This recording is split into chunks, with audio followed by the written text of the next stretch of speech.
So this is really critical part of finance to get this right. Let me show you a previous paper, so you can see that it's a fairly straightforward template. And then I want to walk through the process of what I would do for Walmart and what you could do. You have the video that shows you how to use Bloomberg to do it. The advantage of Bloomberg, if you use the file I created, is that you can get data really fast by just changing the ticker. And so just like that, you have everything you need. I'm going to use All You Finance as a backup in case you don't want to use Bloomberg, so you can see how it works. So this paper starts off with the discount rate. He does a little too much explaining. You don't really need to do that. You don't need to do that. I don't need a theoretical paragraph on what CAPM is, the theory behind it. You're in a position, people know that. You just assumed that you're using CAPM. You can certainly say, I'm going to get these pieces for CAPM and go through each one. The risk-free rate, very straightforward. He did do the graph. I do like having the graph in there because that's been the question for the 10-year treasury. Market risk premium. He went through a little discussion of different approaches. Again, it's probably overkill for a paper like this. You can do it if you want to. He wanted to go through, but he's going to use the implied report. You can certainly say we're using the implied approach. It's the most common approach. So he does a little bit of explanation. I don't think it's bad to put the explanation here on what the implied approach means from the efficient market hypothesis, that the required return should equal the expected return. He did bring in this chart. He didn't bring in the other charts, but you could certainly bring in the other charts. I did put the other charts out there on Canvas, so you do have them if you want to use them. I think I put it under models. No, I put it on miscellaneous. PowerPoint market chart. So you have the 3 charts there if you need to use them. And a little bit of discussion on that. So he gets the market risk premium. Oh, he did put the second chart in there. And so here's his expected return. That gives him a market risk premium.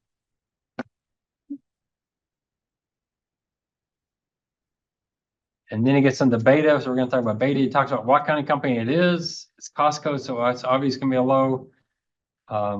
He puts that in there. It's not bad to put that list in there and then talk about each one of them. Operating leverage. He's going to talk about the volatility of margins. We'll talk about that. He puts a chart in there. For those of you who don't have equity, so you don't have debt to equity, what we're going to need to do, you need to email me, hopefully all of y'all together. So everyone that has negative, you let me know pretty soon. What I'll have to do is substitute debt to assets or something else to debt versus debt to equity so we can compare. So there's a few of you that still have negative net worth. So I have to substitute that here. So talks about operating leverage, financial leverage. He did something that's really cool using the model to give what do your competitors look like, how volatile your standard deviations. I highly recommend that. You can see Costco is much more stable than these other companies. It really argues a much lower beta for them, even lower than Walmart. Just very, very stable margins. That makes you a very, very safe company. And in financial leverage, he does the same thing on financial leverage, looking at debt to equity of competitors. Just showing that Costco is, in the pack and not particularly way off on debt and very, very low on. So you can see some things he's doing that's pretty easy to do. You just collect the numbers, create a table. I think it adds tremendous power to your paper. It makes sure, one of the things you always have to ask when you're looking at a company, is my company just weird or is this normal for my industry? And so by bringing in the others, you can see, does your firm really, really stick out? They don't stick out on debt. It's not particularly high or particularly low. It's a little low, but it's really in the pack. But they are particularly low on net margin standard deviation, but not radically lower than Walmart. And so, it gives you a sense they're not like 0.1%, well, Walmart's 6%. So it gives you some sense of where your firm fits in. They are better. The other reason you're worried about them being so radically low is that there's something going on with the data, or something unusual in the way they're reporting. that makes you a little bit nervous. And then when he gets to the beta chart, he did what I did with Walmart. Is this actually looks like Walmart? But he did what I did with Walmart is break it into 2 sections. So he shows the entire line. I'll do this with Walmart once, and then I'll do it twice with Walmart. But he does the entire line, but then he does his statistics just on this period here. I like the way he color coded it too. That's really pretty cool.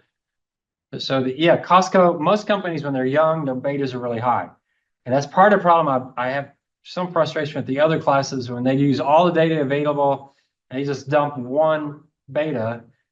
I don't think you really want this data in your Costco data because it's a very different company. It's a much larger company now. It's much more established. It's got a good customer base.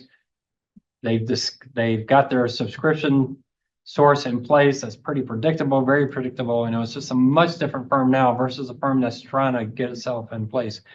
So I think this is, I encourage all of you to think in this term if it makes sense. Now, some of you, so let's take DoorDash. So what is he going to do on DoorDash? He's got to find a firm that's similar to DoorDash that has more history. And so Sebastian, what I would do, I don't know what firm there is, maybe Uber. So maybe Uber has more history. So you show Uber and you have DoorDash just as a separate line at the very end. So you can see how different they are. So, you know, you got to do your best kind of come up with that data. But yeah, if you can't find a competitor, now IMAX, Sasha, how far back does IMAX go? Do you have a lot of history? All right, so you're probably okay. It's hard to find a competitor for IMAX. You could probably use some AMC and some of these others. But yeah, if you don't have enough history, you can put a substitute in there to show that history for another firm that's similar or use the industry itself. And then for the beta summary, I strongly recommend you have this chart in your paper. Where I count off a lot on your beta is students that do their revenue, their operating and financial leverage, and then their beta is only looking at the chart. They don't look at anything else but just that chart. It's like they ignored everything else they did. So you're going to come up with a beta range, a base case, worst case, kind of a beta range that you can look at to assess the firm. His base case is 0.65, which I think is pretty high for Costco, but especially if you look at his chart, you know, the last few years, it's just been so much slower than that. Maybe he pushed it down from the 0.7 down, but just so much lower. So that gives you your discount rate. So at the end, you want your discount rate. Make sure you got the math correct. It just amazes me. A student will do all of this and get a discount rate of 53.1%, and it doesn't bother them. And I don't know how it doesn't bother them. How could Costco's discount rate be 53%? But there are some students, they get into the weeds and they plug it in Excel, they have a typo, and that's what they put in their paper. And you got to always step back. I'm not saying they're not smart, but they got so into the weeds, they just forgot to do that last thing of, is this reasonable? You're always asking, is this reasonable? Does this make sense as a number? So we're talking about firms, you know, discount rates are going to 5% is pretty low. But, and, you know, discount rate 5% will probably be about as low as you go. You could get up to 12 or 13%. You're probably not going to see 15 or 18%. You're probably going to see a lot of 7 to 9% discount rates. So if you're getting something way out of that range, there's probably something seriously wrong. If your discount rate's lower than the treasury rate, you really have a problem. So if your discount rate's like 3.5%, you know, if you're expecting a stock to make 3.5%, that's your required return. I'll just buy the treasury at 4.3% and be done with it. Why would I buy the stock? All right. So let's try this with Walmart. So with Walmart, we start off with revenue sensitivity. I'm going to say this is definitely a defensive company with low beta, discount store, grocery. So you start off with that. Just what kind of company is it? I might talk some history here. 2008, 2020. So if you're going to say your firm is defensive, how did it do in the last major stock sell-off?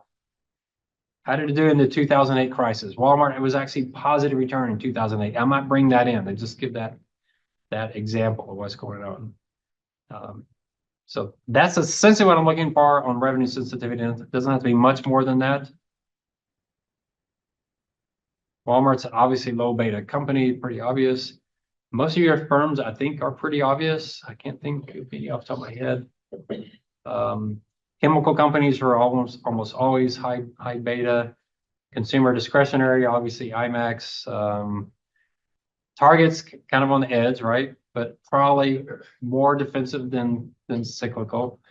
But you might look at a Walmart in the 2008 crisis, and you can say, hey, the S&P was down 35%, Target was down X%, Walmart was actually up that year. So obviously this is not a Walmart, but it didn't lose as much. You have to be careful just using 1 year because obviously there's a systematic risk going on. But the nice thing about 2008 is everybody was moving with the crisis going on. There are a few firms that had special news coming out that year, but almost everybody was moving with the market. All right. Any questions on revenue sensitivity? I don't know how many pages the fund.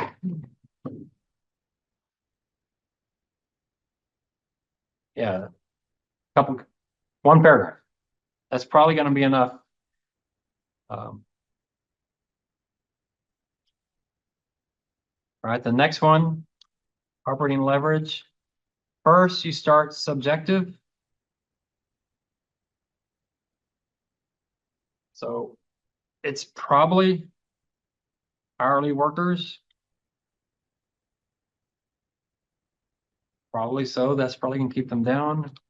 They are a very efficient warehouse store combination, keeping property, plant, and equipment low, and thus lower depreciation. Those kind of things you're thinking about. What drives the fixed costs?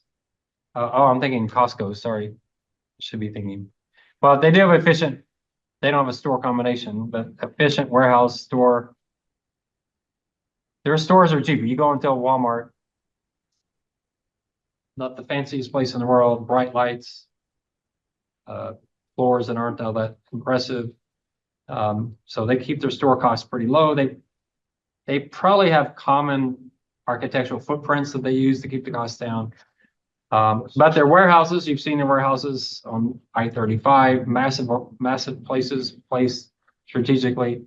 But it probably costs less for them to build a store than for Target on a per square foot basis. So you're looking at that kind of thing. And then you do need to explain the standard deviation of margin. You can't just start talking about it because this is my thing. So no one else is going to know what you're saying. So you got to give me some theory here. The theory is higher fixed costs should mean higher operating leverage and higher beta. All right. So explain the theory so that someone knows. If you put this on LinkedIn and you start talking about the standard deviation of their margin and operating leverage, they're not going to have a clue what you're talking about. Right? That's pretty easy to write. It's in the class notes as well to give you an explanation of that. And then you have the table. So you have the table and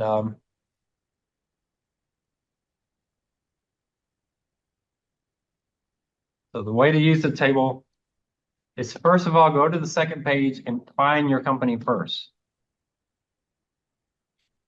So you're on that line 29. If you want to, you can just skip the line number 2910, and then you can just change this to 2910. That's probably an easier way of doing it.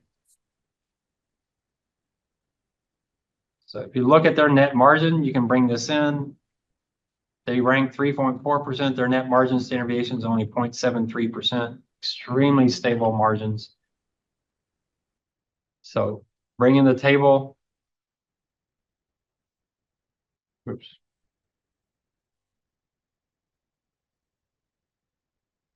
Very stable net margins. You might discuss gross margin as well.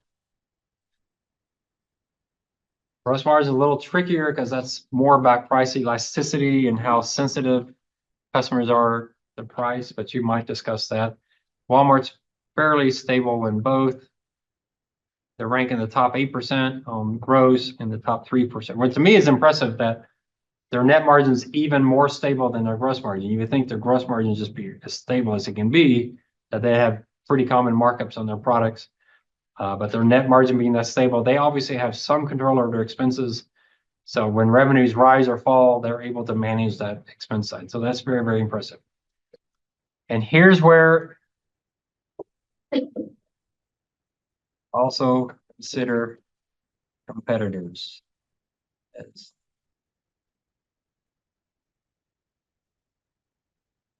comparisons.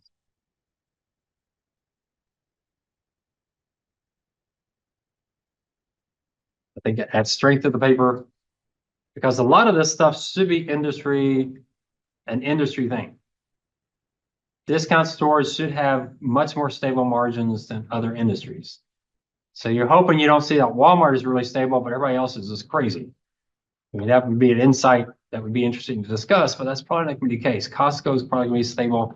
We can look at Target real quick and see how stable they are. So remember, first go to the second page, find Target. Make sure well, I don't know why. Oh, because I have it, sorry, that highlighted.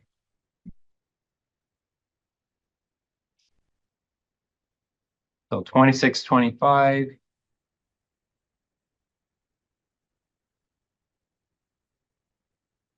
Don't you love VLOOKUP? So it's just a wonderful thing. So their margins you expect are more volatile. Their net margins incredibly stable, not as stable as Walmart, but very, very stable. So you see Costco, Walmart, Target, very, very stable. You might ask, well, what is there a difference? Like if you do a Kohl's, they a lot different. 15.23.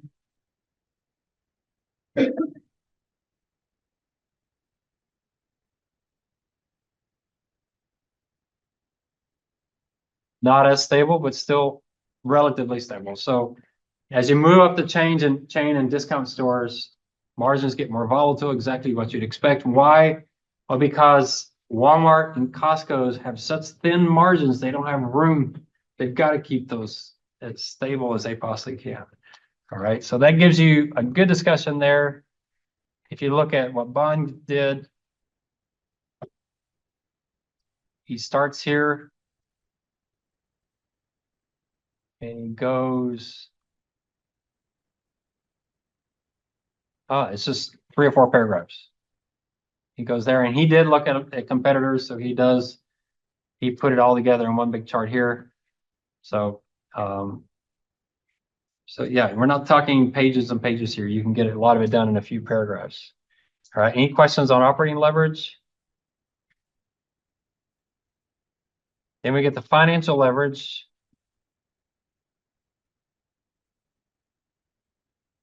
So here, you just use the chart. That works pretty well here. Walmart again.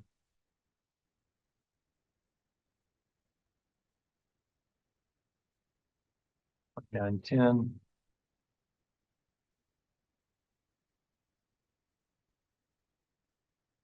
So their debt to equity is a little bit high, but not radically so. One thing you've got to be really careful of is, so you might do comparison to peers, but you also need to consider the history. Paper 4. So remember in paper 4, you have their debt to EBITDA, that chart. You can reference back to that because the question you're going to have is it changing dramatically? Is there something crazy going on here? I don't know if we have Kroger's in that I brought in. Yeah, we do have Kroger's. But Kroger's a good example of a firm whose debt really took off, but it seems like it's coming back into kind of normality now.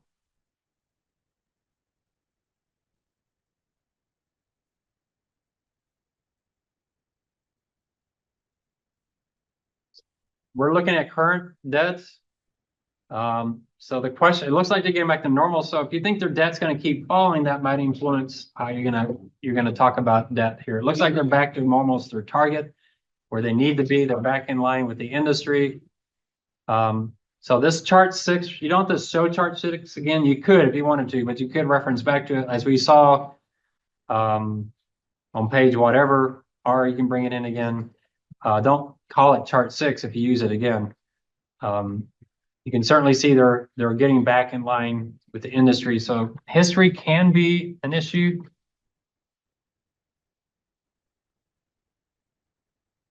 So your company, look at some peers, look at their history. Financial leverage, if you do those 3 things, you'll get full credit on this one. Even if you do the first 2, you'll probably get full credit. You know, if you just say something, we saw above, their debt has been fairly stable over the time. And you get off with that. You don't need to say anything more than that. All right. Financial leverage is usually the easiest one. Any questions on financial leverage? And I think that's probably true with bond as well. You probably just spent a paragraph on that. Yeah, just 1 paragraph. Good.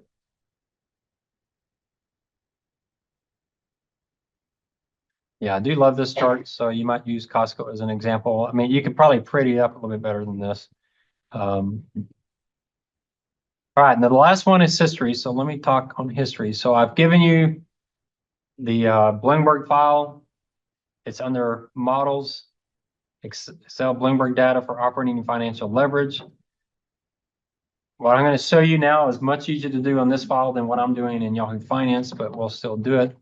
So let me bring in Walmart. So this is even the brand new Yahoo Finance that we hate so much. It still works. So if you bring in Walmart, go to historical, you want historical prices, you want it monthly. And go back to the max. And the problem you're going to have is when you do it here, it has the dividends, and I'll show you how you can get rid of the dividends, but I'll do the entire period, and you can do it pretty fast. It's not as fast as downloading it, but it works pretty well. So I mean, it takes a few seconds. What you're going to notice is at the very end, this is where it's going to be a mess. So we can't use the early ones. So I'm going to copy that in.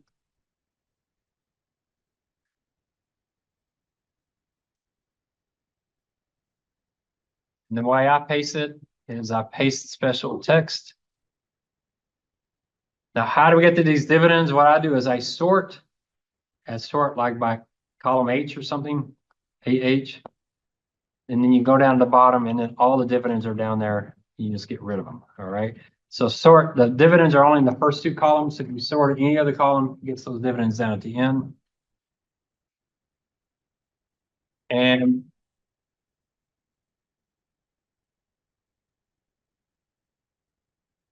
we'll use closing price. But you notice, so back with the old Yahoo Finance and you downloaded it, the adjusted price went out many, many, many decimal places. Here, the adjusted price, because we copied and pasted, it doesn't. So it looks like their stock is up 100%, but it's really not. So what I do when I have a problem like this is I go find when it hits about $1. This doesn't look like Walmart. So did I accidentally get Waste Management? I've done that before. No, it is Walmart.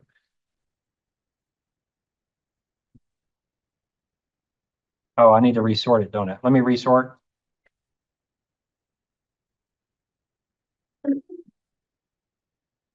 Yeah, it only went back to 72. I don't know why, but so I'm going to start it once we get up to about $1. So we'll start 87. January 87.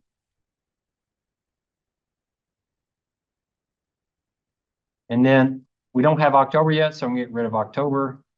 The month's almost over, but not quite. So then I need to bring the market in.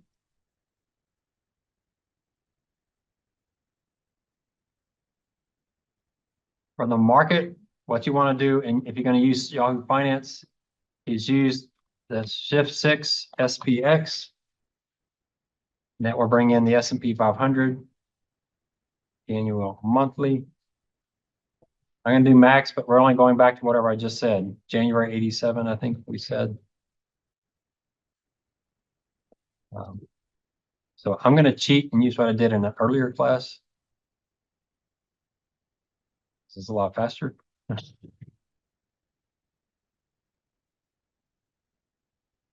So I've got my Walmart numbers, I got my SPX numbers, bring those over. But you saw how I did it, so you just have to kind of trust me on that. Oh, I need my dates. All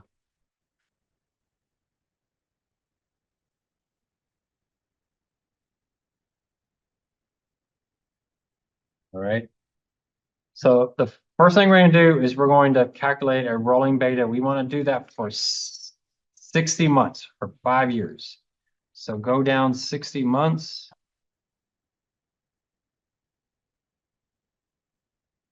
Y'all remember the function in Excel? Equal slope. Which one do you do first? Company first.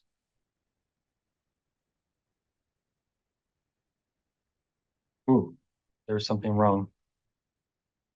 Oh, what did I do wrong? Y'all seen this before, but I'm still wanting y'all to get practice. You got to do the holding period return, right? So, whoa, that's a good lesson. You don't do correlations. You don't do R squareds on dollars. You do it on percents. Because if you take the correlation of two things that are going up together, even though they may not go together, you can get a massively high correlation. All right, so there's Yahoo, there's the S&P. We'll go down 60 or so. Equal slope. Make sure you do your company first, then the market, and then we get a beta that's way too high. That's fine. I'm gonna look at that just like we did with Costco. Oh, all right. So I've got a problem somewhere. What happened here? Oh,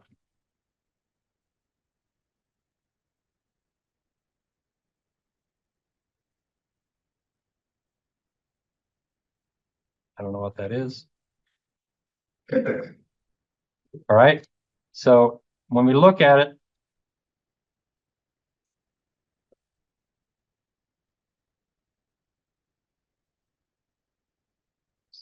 look at it and see if your firm has two different periods of time. You got this high area and low area. And so what you want to do is bring in, just like Bond did, is decide where you're going to bring it in. I'm going to bring it in from point 129.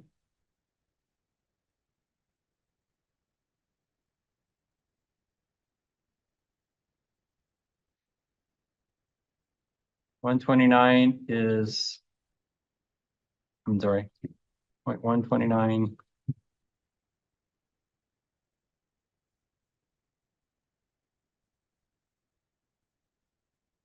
Right here, so line 190.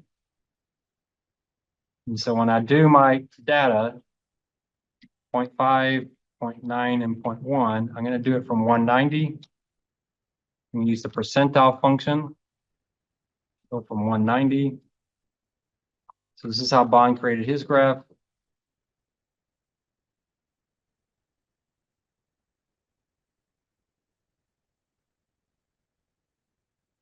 So the median is 0.38. The 90th percent is 54. And the 0.1% is 0.1. Now, how did he get it? Two different covers. We can see maybe. Could probably figure out how to do that.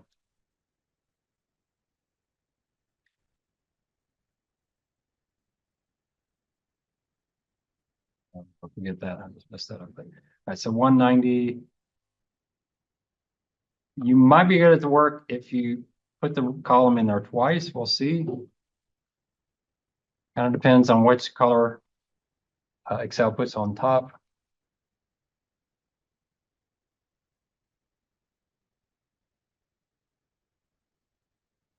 Yeah, it worked. So yeah, you just put the line in there twice and it works. So you're looking for a chart like this if your firm has an unusual period. If it doesn't have an unusual period, then you don't need the two colors. You just do it all together. All right.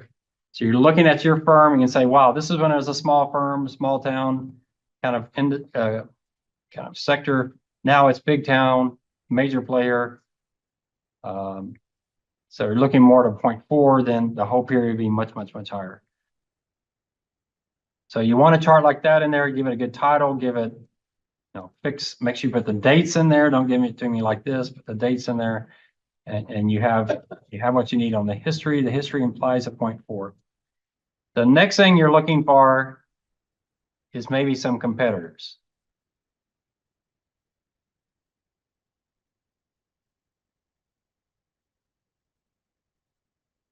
So I brought in the SPX.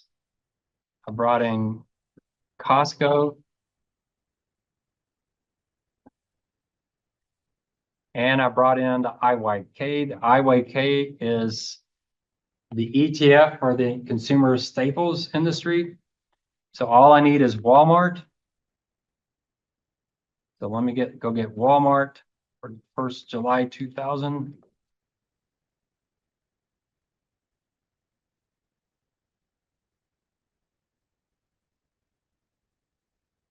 Bring that in. So I got on my returns. I don't know why October is not in there. That's strange. I'll take it out.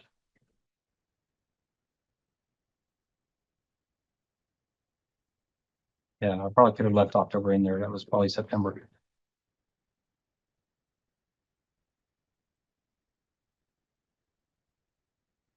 And so all we have to do is get some holding period returns.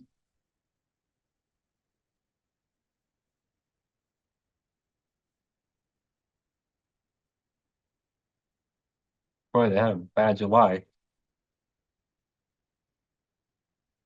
And then we'll do the rolling betas. It's so simple.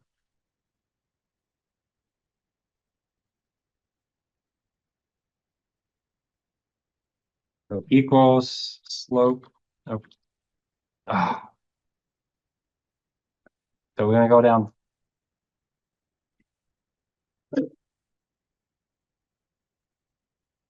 Go down 60 months.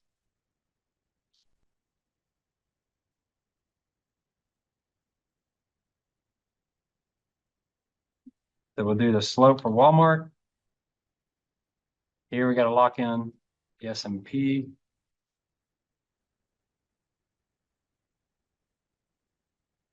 Costco and do the industry. I have no idea what kind of line's going to work. Well, what the line's going to look like, but we'll look at it.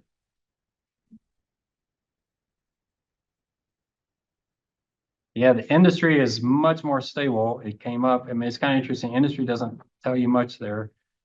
The orange is Costco. I'm kind of surprised Costco is that high, but anyway, I did this awfully fast, so there's probably some data error in here somewhere. But you can bring in the industry, a key competitor in your company, and just look at over time and see if that tells you something interesting about the firms. I'll look at Costco. Remember, one way you can check it is look at the last number and make sure that it's reasonable relative to what Yahoo Finance is showing.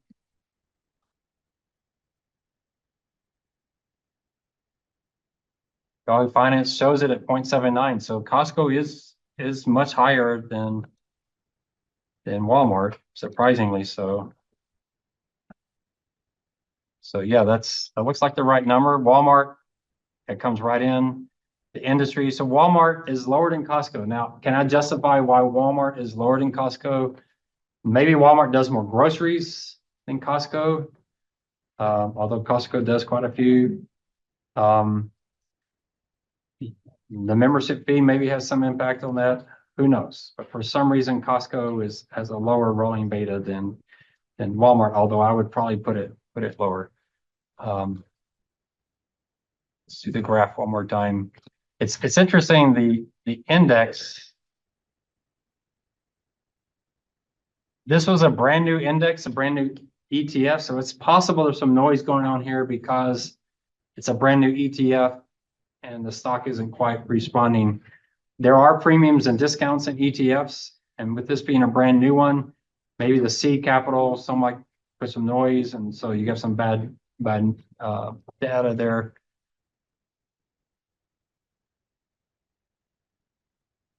So consistently, Walmart is much lower than Costco. So I was going to argue Costco is a lower beta than Walmart, but history doesn't support that. So I either got to ignore history entirely, or I got to come up with some reason why Walmart would have a lower beta. Walmart's lower than the industry. That makes sense. Even though these are consumer staples, it makes sense that they'd be lower. I could put Target in there. I could do, a lot of things. So what do? You have to bring in. You have to bring in the prices for the companies and find an index if you can find it with the market, calculate their holding period return, which is just ending value divided by beginning value minus 1. And then go down 60 months and calculate the slope of each one to the market. So gives you great power. But just think about it. If you use the Bloomberg sheet, all you got to do is change the ticker and it's going to bring all the data in like that. So it's a whole lot faster. Just saves you a incredible amount of time. Then you can copy the data over somewhere else so you can work with it. So that's on the history side.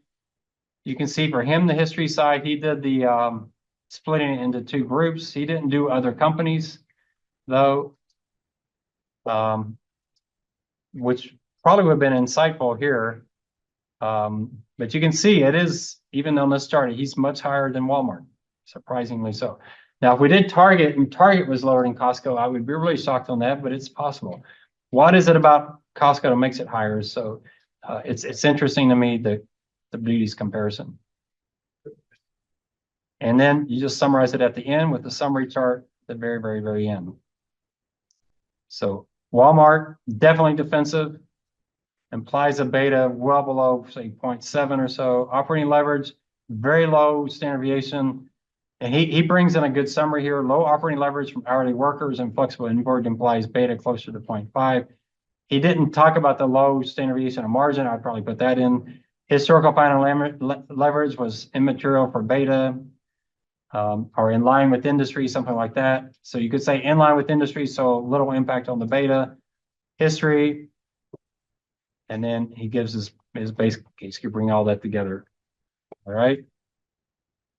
Doesn't have to look exactly like this. Some of the other papers have other charts that summarize it out. But most students find this paper fairly straightforward, not too complex. Some of y'all did this paper in my investments class, so you've got some of it already going. I just want a little extra analysis, look some extra comparisons. Like things like he did here. I think worked really, really powerfully. Now, why he did this and did this, I'm not real sure. Why he did both. You can't really show the 90th percent and 10% in a chart because the 90% is so massive that we just overwhelm it. So how many of y'all have negative net worth? Miranda. Okay, Jose. All right, so anybody else have negative net worth? You know what? You would have noticed it in paper 4. All right, so let me know pretty soon. And in that case, what I'll do for you two is I'll put a second file in here for y'all that does debt to assets or something like that. All right. And you'll similar type of analysis, it's just you won't have equity. All right. Any questions? For drafting the beta, we have like a stock split. Do we just get like rid of that? Like it doesn't matter, right? No, the data should automatically do the stock split for you. No, but like you know how you like copy from Yahoo Finance and then because mine has like stock splits, but I just like get rid of That should be in the data, so they should adjust for it. You shouldn't notice it. Now, if you see it, I mean, Walmart has had some, and that's why it was a penny back in the early 70s, because they adjusted for the stock splits, because their stock wasn't worth a penny back in the 70s, but all the stock splits, Yeah, it got it down that low. So it should already be adjusted in the data. It's with Bloomberg and for Yahoo Finance. So if there's a stock split, they'll go back and adjust all the prior prices in their data. I have seen occasionally, I've seen stuff like this where there's a typo in the data.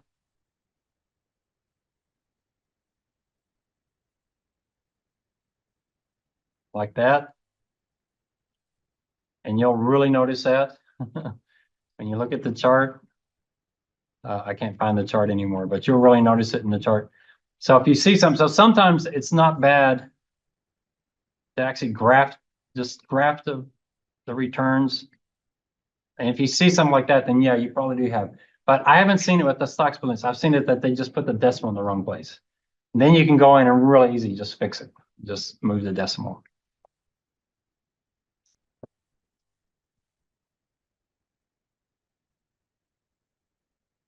Other questions on this? This tends to be an easier paper.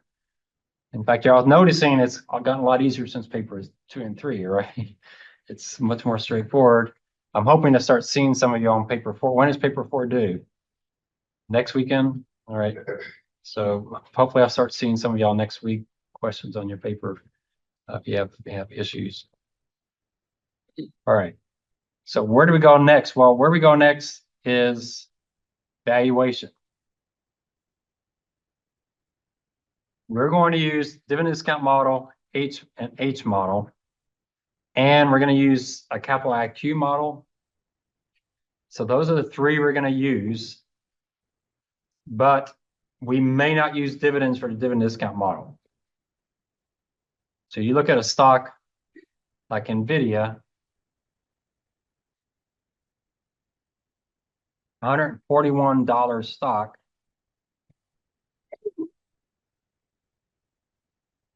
That pays a 1 penny dividend.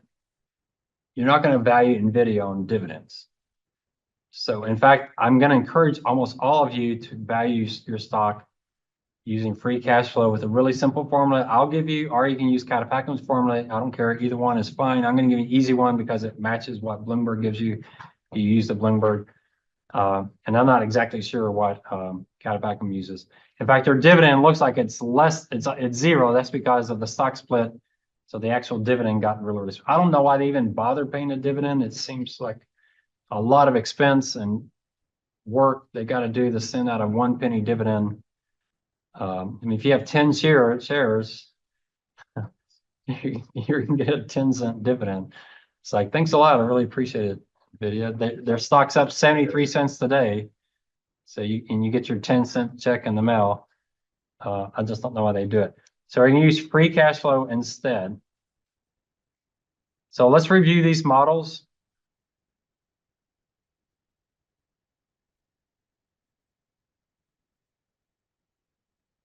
So dividend discount model, H model, and capital Q model.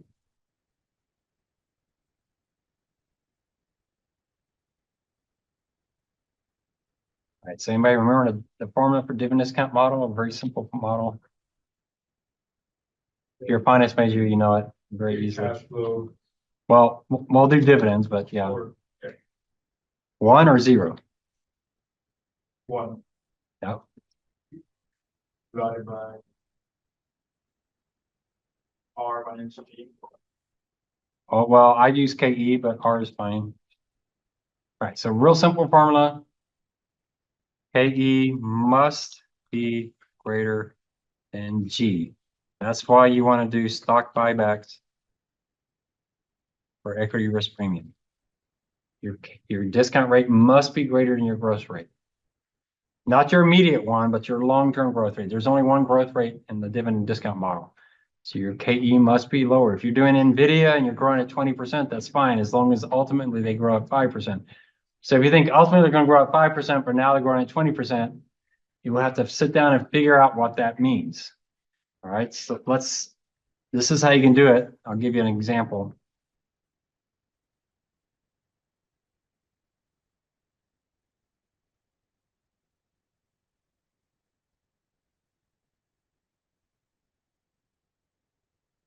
Let's say you think they're gonna grow 25% and 25% and 20% and 15%, 15, 10, 8, 6, and then 5% forever. Let's go out 100, let's go out 50 years. What does that mean? So we start with $1 and it grows at 25%.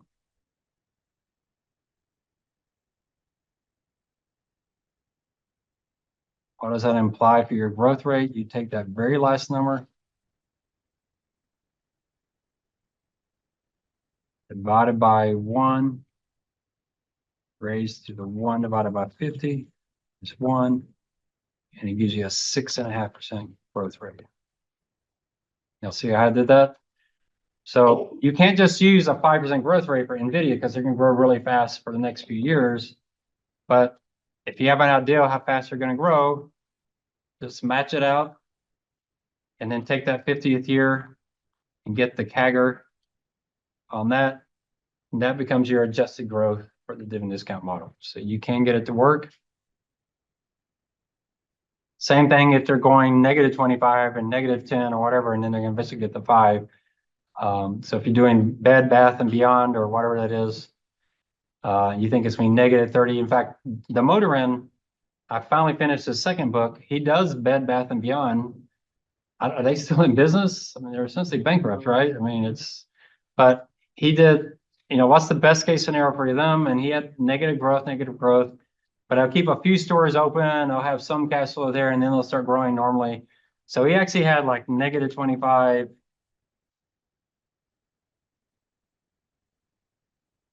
For a few years.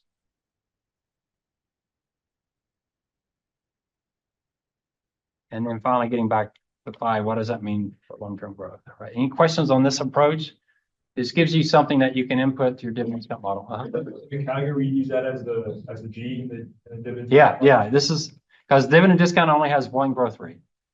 And you've got a bunch of growth rates. And so you can't just use that long-term growth rate if it's growing a lot differently. You got to find. So how do you adjust for that? And that's situation. Never mind. Okay. That means their KE has to be what? Greater than. Has to be 6.58%. It's got to be quite a bit higher. You can't use 6.59, or NVIDIA is going to be worth $80 million per share or something crazy. So it's probably going to. NVIDIA probably does have a discount rate of 8 to 9%, so you'd probably be okay. All right, so dividend discount model, and then use free cash flow per share or equity instead of dividend. I highly recommend that. I'll show you how to do that as we'll get into it. All right, so you can use a dividend discount model if you need to find a long-term growth rate, a growth rate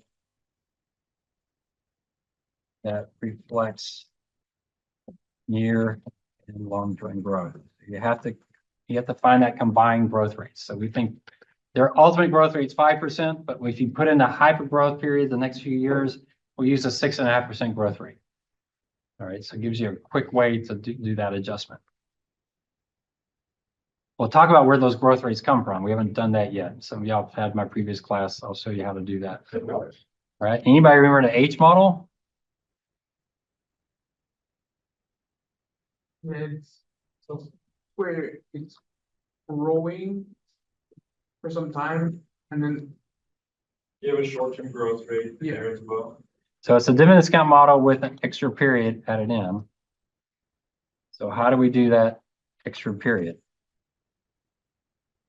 Anybody remember that part of the formula? Plus each.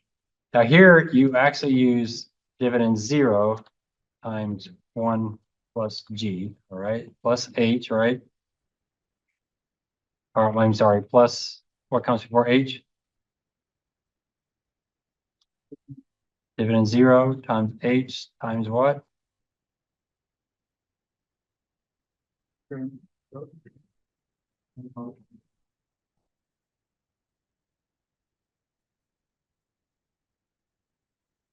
right? So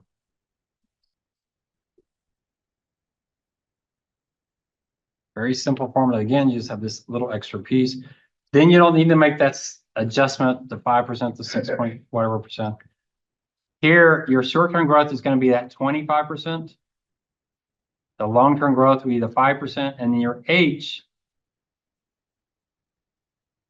look at how long does it take you to get from long-term growth down to short-term growth, and it takes 8 years, so your H is going to be half of that, be 4 years.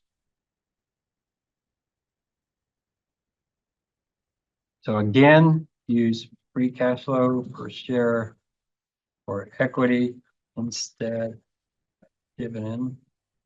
And here we're using dividend 0. So this may actually, for most of y'all, be dividend 0 times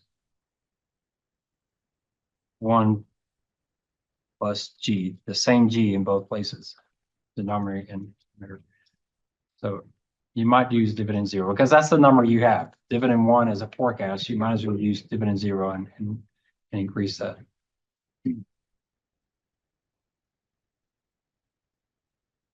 Growth rate here is the long-term growth rate. You don't use, it might get confusing and say, shouldn't that be the short-term growth rate, next year's growth rate, but you're actually going to use, that's why you got to use dividend 0. It's not dividend 1, it's actually dividend 0 times 1 plus the long-term growth rate. And then you do dividend 0 again. This is when you bring in the short-term growth.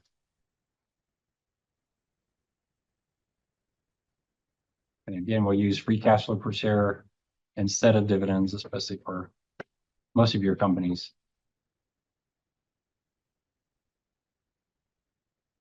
Now, what if your earnings are negative right now?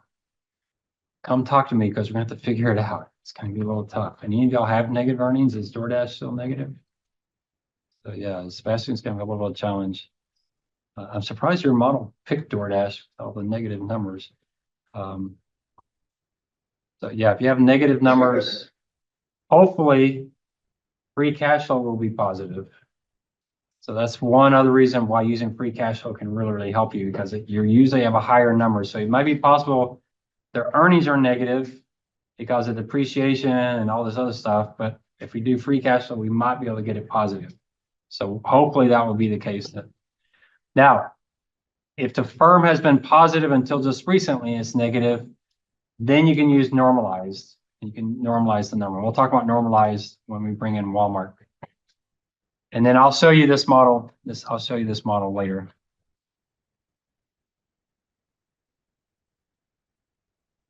All right. All right, let's talk about free cash flow per share. Now, when you took Packham's class, he probably did free cash flow to the firm, and then you value the firm and subtracted out debt. You probably did that. I don't want to go through all that because to do that, you have to have the weighted average cost of capital.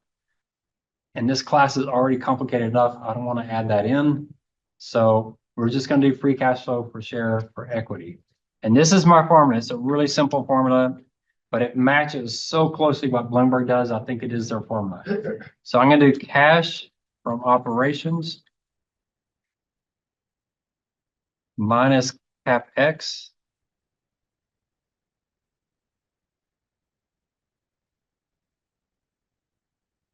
that is my free cash flow equity. And then I'm going to divide that by outstanding there.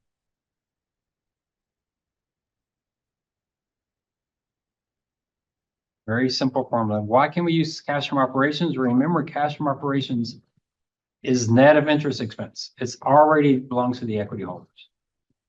You know, we talked about interest expense should be under cash for financing activities, but it's not. The accountants got it wrong. So CFO works as a cash flow for equity holders. So that's why this formula works perfectly well. The other thing you want to do is normalize.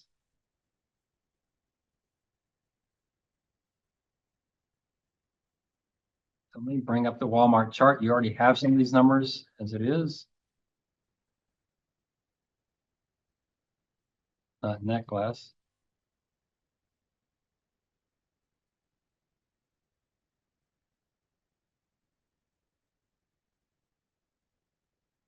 So you can go back to your paper 4 file and you'll have a lot of his numbers already there.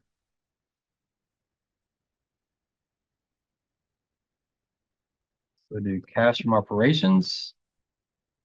CapEx. The only thing we don't have is number of shares, but we can actually figure that out pretty easily. We can take EPS and net income. We can figure out number of shares. So you have enough. I don't think I brought shares in, but we could certainly add it to the spreadsheet. Let me look real quick, see if it's possible I brought number of shares in. I don't remember bringing it in.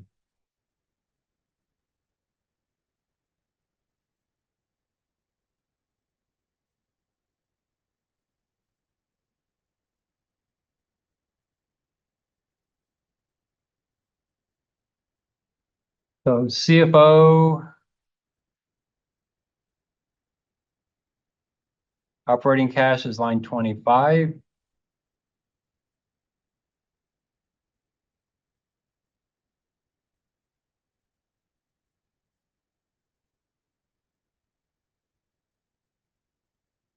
CapEx, let's go find CapEx. That can be a cash flows item. If y'all see it, let me know. The bottom, it says like cash acquired, yes, I don't know. The very, very bottom. 42. Yeah, that could be it. Let's assume it is. It's well, there's CapEx there. Yeah, it's probably line 41. All right.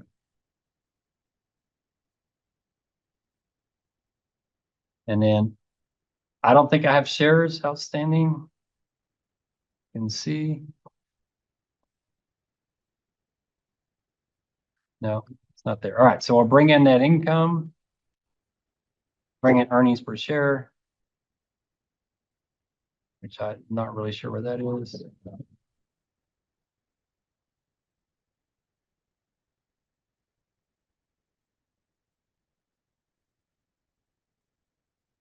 What line was cash from operations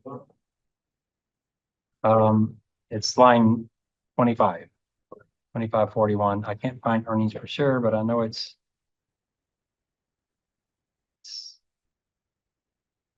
in there somewhere. Boy, finding it. Y'all see it? Y'all let me know because my eyes are.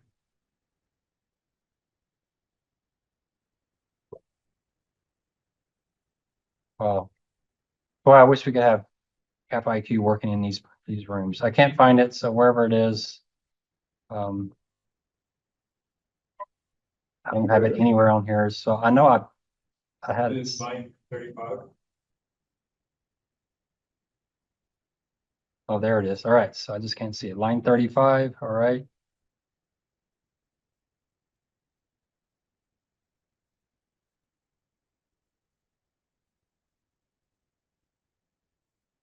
And then net income, hopefully that won't be easy to find.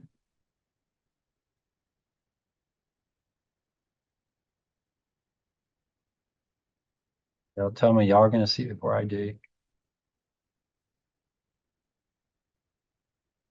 Here's EBIT, EBITDA.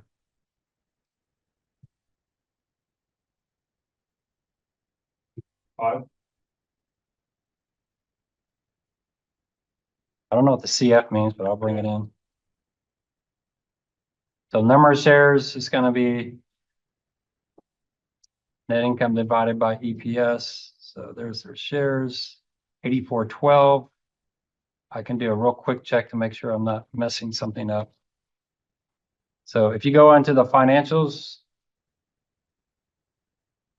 the income statement, you get number of shares. That looks pretty close, right? 8 billion. So it looks in the ballpark. So we can copy this over for a few years. We don't have to go too far for a few years.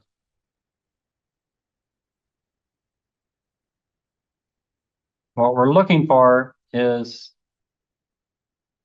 there any reason to normalize this because something unusual is going on?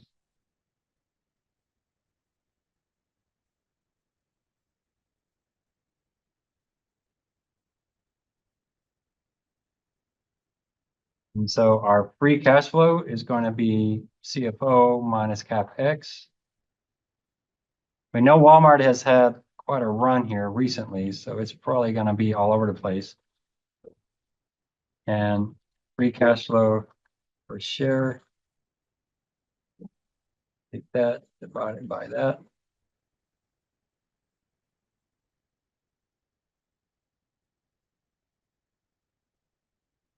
And then you're looking to see if you're in an unusual period of time. 2018, wow, pretty crazy. Because it looks like their shared numbers kind of dropped pretty dramatically, but so I don't know if I have great confidence in numbers. I need to. The better way to do this is go into Capital IQ and bring each one of these things in separately, and especially get the number of shares directly rather than doing it the way I'm doing it here. Actually bring in the number of shares so it's a little more precise. But you want to bring in at least 3 or 4 years. We know COVID's behind us, so we don't have the 2020 distortion anymore. So we have a good 3 years, but we do have 2022 with the inflation and that issue there. So you want to come up with something that makes sense. You could do the median for the last few years if there's 2 really unusual years, like a really negative number in there. Using free cash flow share at $1.80, and you compare that to the dividend per share of 83 cents, you can get a valuation over 2 times higher using free cash flow than you will for dividends. And the free cash flow is probably gonna be the right number. If you look at Walmart's dividends, you can't do it now because of the stock split, but historically they just added a penny every year, which makes no financial sense. Because that's not even a constant growth rate. They're just adding a penny every quarter, every year, adding a penny to each quarter. So their growth rate's actually coming down because they're adding a penny, they're not adding 1% or something. And they've been doing that for years. It's very, very predictable. So dividends really don't reflect the free cash flow of this firm. They seem to be very dead set against a big jump. So just because 2020 was such a massive year for them, they didn't do a massive one-time dividend. They just kept doing the same dividend they were doing before. So I think free cash flow dividends are just way too stable versus if you look at free cash flow, and I've lost my look at free cash flow, it bounces around much more like what the fruit firm does. Now the median for this time was, or the average was $1.84. They're currently at $1.80. I would probably use $1.80 for my dividend 0 because it doesn't look all that unusual, especially when you put these 2 years together. You almost get a normal year there. I'm not real confident with this last year, what's going on there. All right, so doesn't take much. You can build this. I would suggest go back for a few years and then have it there and then have it maybe in your paper. Depends on what it's showing you. That gives you some insight. Now, let's not to pick on DoorDash, but let's just look how bad this is going to be. I'm kind of scared. Get Sebastian back here. Line 41. Line 35.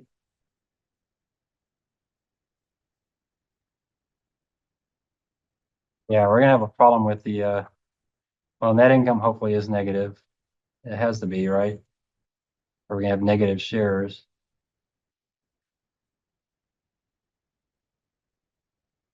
Yeah, it gave us a positive free cash flow. So you might be okay, Sebastian. Now, what do you do with something that radically fluctuating? $1.85, 22 cents, $1.01, or $1.41. Do you know why they were so bad in 2022? Does something happen? Was that gasoline prices or something? But I couldn't find anything. Yeah, it was a pretty weak year. Their cash from operations dropped almost in half. And why is 2023 so strong? So he's got a problem, you know, which one's the normal one? 2023, 2022, are they both abnormal? Is 2021 normal? Obviously, it's a firm that's growing really fast. But if your firm has negative net income, negative earnings per share, no dividends, free cash flow might save you. But you can't just use that number. You gotta think what would be the normal number. So is there anything unusual in these numbers? It almost looks like 2023 has something unusual going on. It's possible this firm is just taking off. And about to go on this huge kick. So I think you'll be okay. I don't know any of the others that have negative earnings. But see if you can get this built into your spreadsheet, but then on number of shares, try to find it. I don't know where I have it. It's probably in this page somewhere. I'm just not seeing it. But try to find that in Capital IQ because I'm not real confident in this number 839. If we look at DoorDash, they say 385, 392.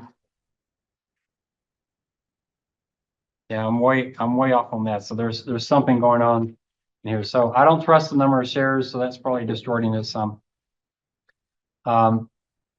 So if you get the actual number of shares, bring that in, and then you should have a pretty decent model to get you free cash flow. I want you all to use free cash flow because of the title of this class, since they call it corporate valuation. We got to be true to free cash flow, but that's been the only place where I'm really pushing that tie to that title. All right. So don't forget the real key here. Sorry, it took me a while, but the real key here is don't forget this massive spreadsheet you use for paper 4, because you can use it for paper 5, definitely. All right. Now, how is paper 4 going? Y'all making it okay? Who wants to meet with me next week? It's ready. Just one person. Oh, good. I have a lot of spare time. All right, 2 people, 3. All right, so start setting those up. It gets a little better this weekend, especially because I don't have things to grade. All right, Thursday, what are you doing? Working on your paper. If you want to meet with me Thursday, I can come in, but no official class Thursday because we're going to be meeting later as teams. All right. All right, we'll stop it there.